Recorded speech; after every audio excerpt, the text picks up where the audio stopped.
Hello मित्रों, आज हम आपको गुप्त साम्राज्य के बारे में कुछ सामान्य जानकारी जैसे कि कला एवं स्थापत्य के बारे में बताने जा रहे हैं। मित्रों, गुप्त काल में चित्रकला, मूर्तिकला, स्थापत्य कला और मृदभांड कला का आपको विकास देखने को मिलता है। सर्वप्रथम मंदिर निर्माण की जो प्रणाली है, जो एक तकनीक है, वो आपको गुप्त काल में ही देखने को मिलती है।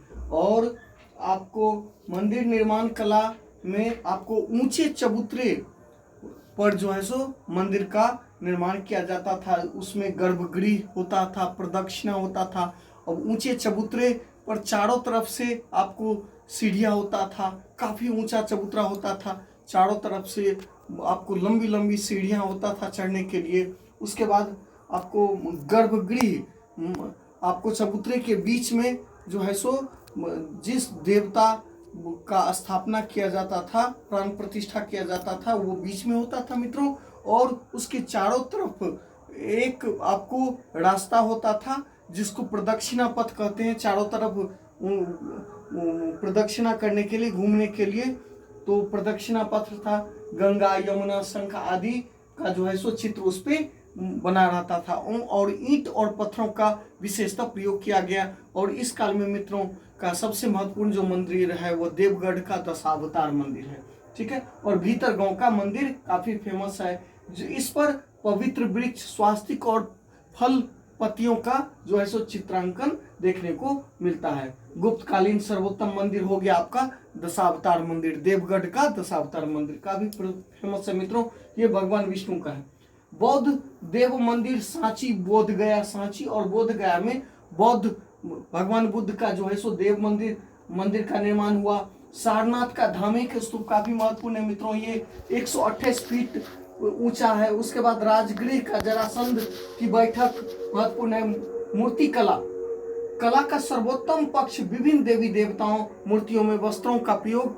आपको जैसा कि हम बता दें कि कुषाण काल में जो भगवान बुद्ध का प्रतिमा बनता था, उसमें कामुकता और नग्नता का प्रवेश आपको देखने को मिलता था।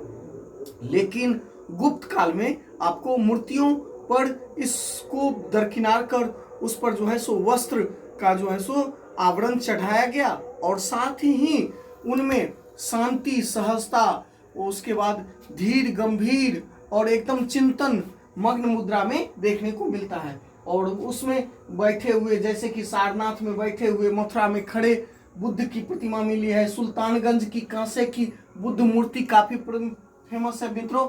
सुल्तानगंज की कांसे की बुद्ध मूर्ति का प्रमाण किससे में? गुप्त काल से संबंधित है।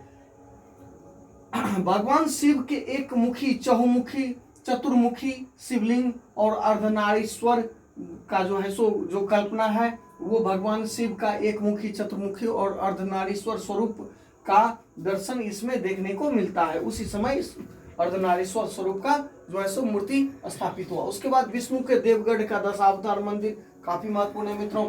चित्रकला के क्षेत्र में उच्च शिखर, चित्रकला का जो था मतलब सर्वाधिक विकास गुप्त काल में चित्रकला के क्षेत्र में ही देखने को मिलता है। इसमें अजंता और आपको मथुरा का जो चित्र शैली है, खासकर गुफा नंबर 16 और गुफा नंबर 17, ये काफी महत्वपूर्ण है। आपको चित्रकला में वात्स्यायन के कामसूत्र में 64 कलाओं का वर्णन है। वात्स्यायन के कामसूत्र में 64 कलाओं का वर्णन है जो चित्रकला से संबंधित है, यानी कि मनुष्य को 64 कलाओं से युक्त होना चाहिए। औरंगाबाद में अजंता की गुफा, ये काफी महत्वपूर्ण है मित्रों। कई एग्जाम में सैकड़ों बार पूछा गया है कि अजंता की गुफा कहाँ है? औरंगाबाद में, जिसका संबंध गुप्त काल से है। अजंता की गुफा ग्वालियर के समीप बाघ की गुफा।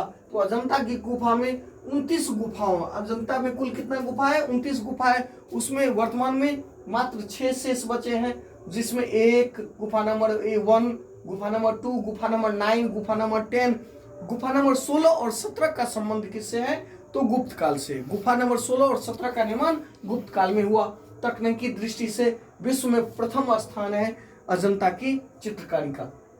इसमें वृक्ष, फूल, आपको पेड़ पौधे का चित्र, जानवर का चित्र और उसके बाद भगवान बुद्ध के विभिन्न स्वरूप का जैसे कि भगवान बुद्ध ने गृह त्याग किया था तो उसको महाभिनिष्क्रमण कहा गया।